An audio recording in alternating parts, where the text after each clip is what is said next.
హిందూ సత్ప్రియ బాంధవులారా, భగవద్గీత సదూరులారా, మీకందరికీ నా హృదయపూర్వక నమస్కారములు.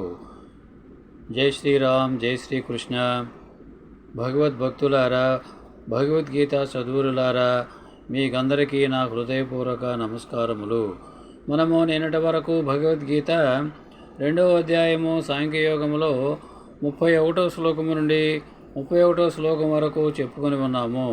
నేడు 32వ శ్లోకము నుండి చెప్పుకుందాము. జై శ్రీరామ్, జై శ్రీకృష్ణ. భగవంతుని యొక్క అమృత వాక్యము 32వ శ్లోకము ఏమిటంటే, యదృచ్ఛయ సోపపన్నం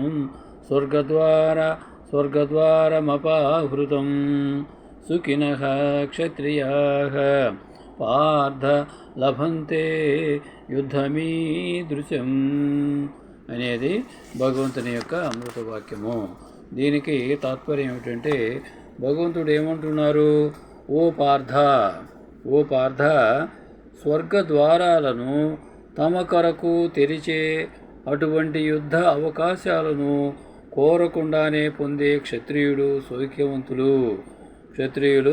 సౌఖ్యవంతులు అని తాత్పర్యము. దీనికి వివరణ ఏమిటంటే, అర్జునుల వారు ఏమన్నారు ఇంతకుముందు శ్రీకృష్ణ పరమాత్మతో? ఈ యుద్ధములో ఎటువంటి శుభము నాకు కనిపించడం లేదు. ఇది శాశ్వతమైన నరక కోపమనే కలిగిస్తుంది అని పలికిన అర్జునుని తీరును జగద్గురువుగా శ్రీకృష్ణ పరమాత్మ తప్పుబడుతున్నారు.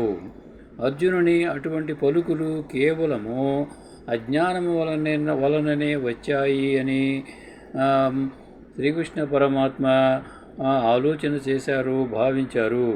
తన ప్రత్యేక విధి నిర్వహణలో అతడు అహింసాయుతుడు కావాలని కోరుకుంటున్నాడు. అహింస పరమో ధర్మ అనేటువంటి సిద్ధాంతాన్ని పాటించాలని కోరుతున్నాడు. క్షత్రియుడు యుద్ధరంగంలో నిలవడము, ఆపై అహింసాయుతుడు కావడము అది మూర్ఖులు పాటించేటువంటి సిద్ధాంతము. కావున ఇక్కడ ఇంకొక ఉదాహరణ చెప్పుకుందాము. వ్యాసదేవుని తండ్రి గొప్ప ఋషి అయిన పరాశరునిచే రచింపబడిన ధర్మ సూత్రాలలో కూడా, అంటే పరాశర స్మృతిలో ఈ విధంగా చెప్పబడింది.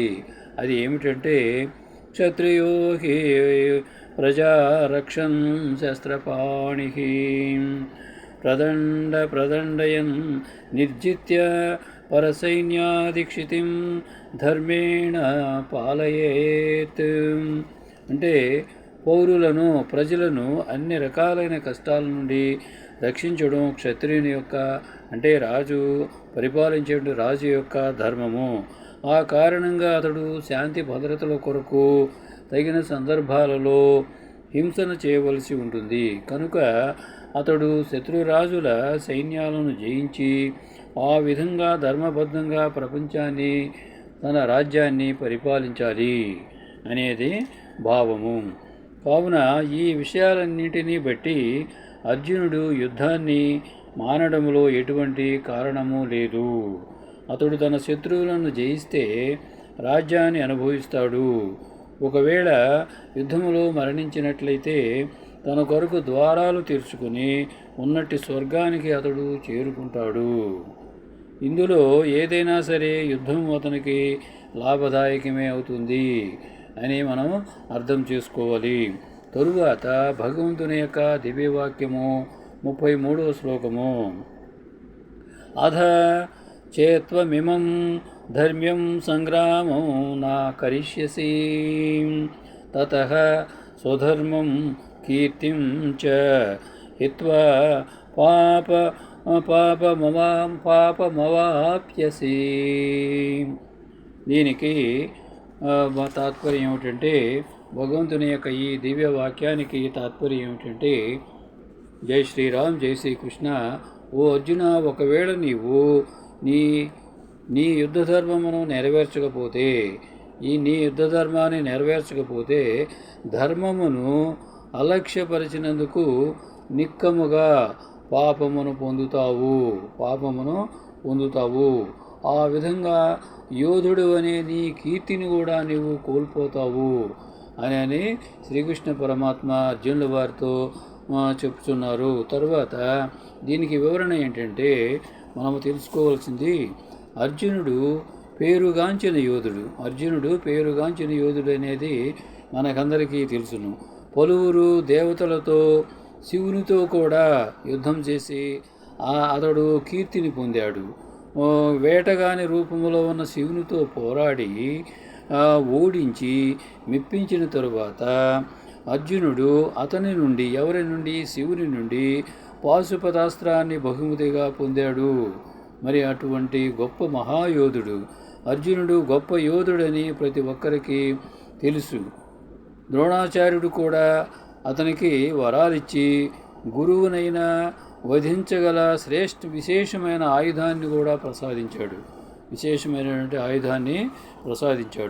ఈ విధంగా అతడు స్వర్గరాజు తన జనకుడు అయిన ఇంద్రునితో పాటు పలువురు ప్రామాణికుల నుండి అనేకమైన యుద్ధ యోగ్యతలను పొందాడు అర్జునుడు. కానీ అతడు యుద్ధాన్ని విడిచిపెడితే క్షత్రియునిగా తన విశేషమైన ధర్మాన్ని అలక్ష్యపరచడమే కాకుండా పేరు ప్రతిష్టలు అన్నింటినీ కోల్పోయి ఆ విధంగా నరకానికి రాజమార్గాన్ని తయారు చేసుకుంటాడు. ఇంకొక రకంగా చెప్పాలంటే యుద్ధం చేయడం వలన కాక యుద్ధం నుండి తప్పుకోవడం ద్వారా అతడు నరకానికి వెళతాడు. మరి వీటిలో ఏది శ్రేష్టము అనేది అర్జునుల వారు ఆలోచించాలి. ఆ విషయంలో శ్రీకృష్ణ పరమాత్మ అర్జునుల వారికి చెప్తున్నారు. అదేవిధంగా మనము కూడా మన కర్తవ్య నిర్వహణలో ఏ విధంగా వెనుకంజ వేయకుండా ఉండాలో అది కూడా భగవంతుడు చెప్పేటువంటి, అర్జునుల వారికి చెప్పేటువంటి ఈ విషయాలన్నీ కూడా మనకు ఆచరణీయమే అవుతాయి. ఎప్పుడైతే భగవంతుని యొక్క ఈ వాక్యాలను మనము తూచా తప్పకుండా పాటిస్తూ ఉంటే మన నిత్య జీవితంలో కర్తవ్య నిర్వహణలో విజయులమవుతాము. తరువాత భగవంతుని యొక్క అమృత వాక్యము 34వ శ్లోకము. అకీర్తిం చాపి భూతాని కథయిష్యంతి తే వ్యయాం సంభావితస్య చాకీర్తిర్మరణాదతిరిచ్యతే. అంటే దీనికి తాత్పర్యం ఏమిటంటే, ఓ అర్జున, జనులు నీ అపకీర్తిని ఎల్లప్పుడూ చెప్పుకుంటారు. గౌరవనీయునికి అపకీర్తి మరణము కంటే దారుణమైనది. అర్జున, నీవు ఆలోచించుము, లెమ్ము, యుద్ధము చేయుము అని చెప్తున్నారు. దీనికి వివరణ ఏమిటంటే, అర్జునుని యుద్ధ విముఖత గురించి శ్రీకృష్ణ పరమాత్మ అతని స్నేహితునిగా, తత్వబోధకునిగా ఇప్పుడు తుది తీర్పు ఇస్తున్నారు. ఏమని? అర్జున, యుద్ధము ఇంకా ప్రారంభము కాకముందే నీవు యుద్ధరంగాన్ని విడిచిపెడితే జనులు నిన్ను పిరికివాడని అంటారు. జనులు దూషించిన యుద్ధరంగము నుండి పారిపోతే ప్రాణాన్ని రక్షించుకోవచ్చునని నీవు అనుకోవచ్చును. కానీ యుద్ధములో మరణించడమే నీకు మంచిదని నేను సలహా ఇస్తున్నాను. నీ వంటి గౌరవనీయునికి అపకీర్తి మరణము కంటే దారుణమైనది. కనుక నీవు ప్రాణభీతితో పారిపోక యుద్ధములో మరణించడమే ఉత్తమము. అది నా స్నేహాన్ని దుర్వినియోగపరిచావనే అపకీర్తి నుండి సంఘంలో నీకు అప్రతిష్ట నుండి నిన్ను కాపాడుతుంది. ఆ విధంగా నువ్వు ఆలోచించి యుద్ధం చేస్తే అని భగవంతుడు అర్జునుల వారితో అన్నారు.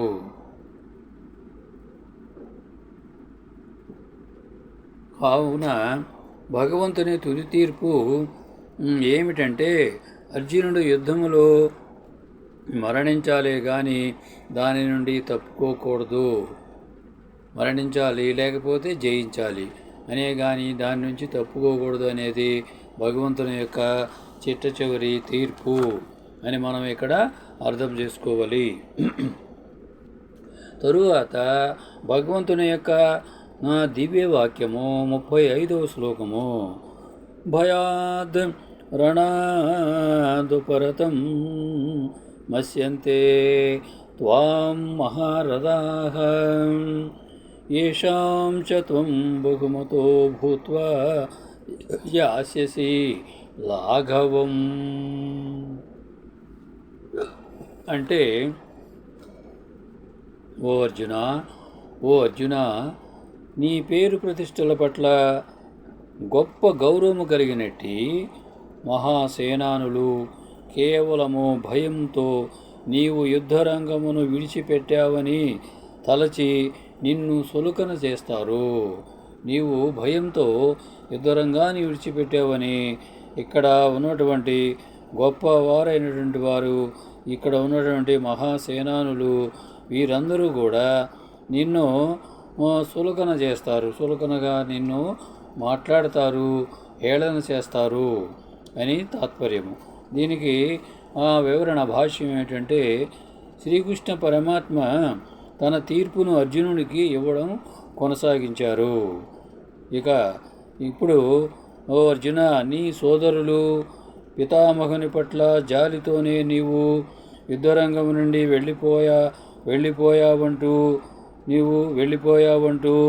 దుర్యోధనుడు, కర్ణుడు, ఇతర సమకాలీనుల వంటి మహాసేనానులు భావించగలరని అనుకోకు.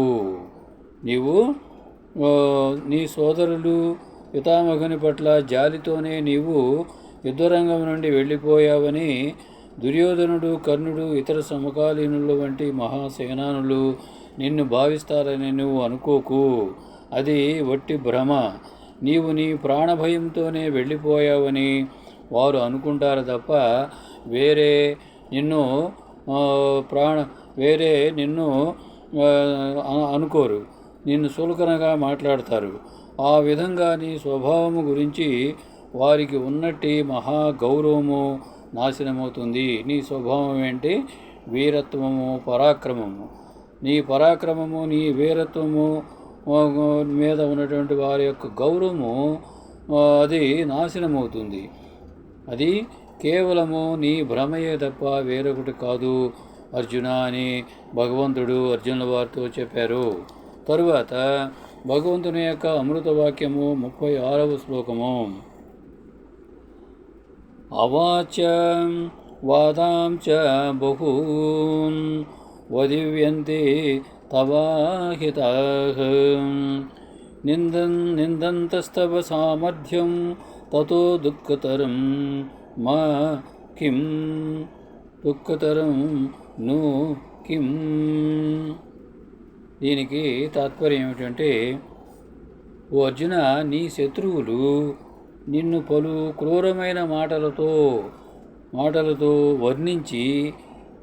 వర్ణించి నీ సామర్థ్యమును నిందిస్తారు.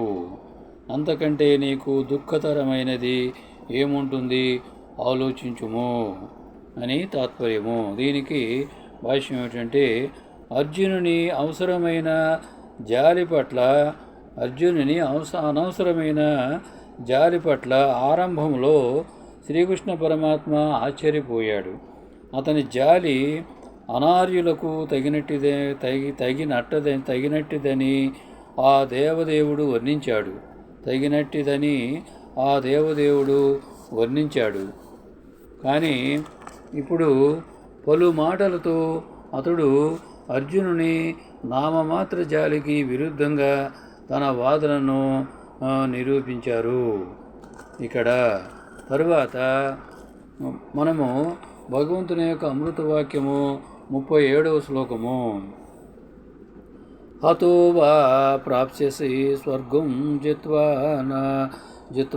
వా భోక్ష్యసి మహీం తస్మాదుత్తిష్ట కౌంతేయ యుద్ధాయ కృతనిశ్చయః. అంటే, ఓ కౌంతేయ, నీవు యుద్ధరంగములో వధింపబడితే స్వర్గలోకమును పొందుతావు. ఓ కౌంతేయ, నీవు యుద్ధరంగములో వధింపబడితే స్వర్గలోకమును పొందుతావు, లేదా జయిస్తే జయమును పొందితే భూతల రాజ్యమును అనుభవిస్తావు. ఈ రెండే జరుగుతాయి. కనుక కృతనిశ్చయుడవై వేచి యుద్ధము చేయవలసినది అని భగవంతుడు దేవాదిదేవుడు అర్జునుని ఆజ్ఞాపించారు.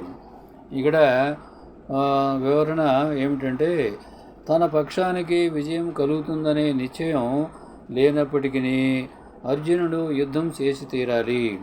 అర్జునుడు ఇక్కడ యుద్ధభూమికి వచ్చిన తర్వాత తన పక్షానికి యుద్ధం జరుగుతుందని ఆలోచించినప్పటికీ విజయం కలుగుతుందనే, తన పక్షానికి విజయం కలుగుతుందనే నిశ్చయం లేనప్పటికీ కలిగినప్పటికీ ఈ రెండిటి విషయంలోనైనా కానీ అర్జునుడు యుద్ధం చేసి తీరాలి.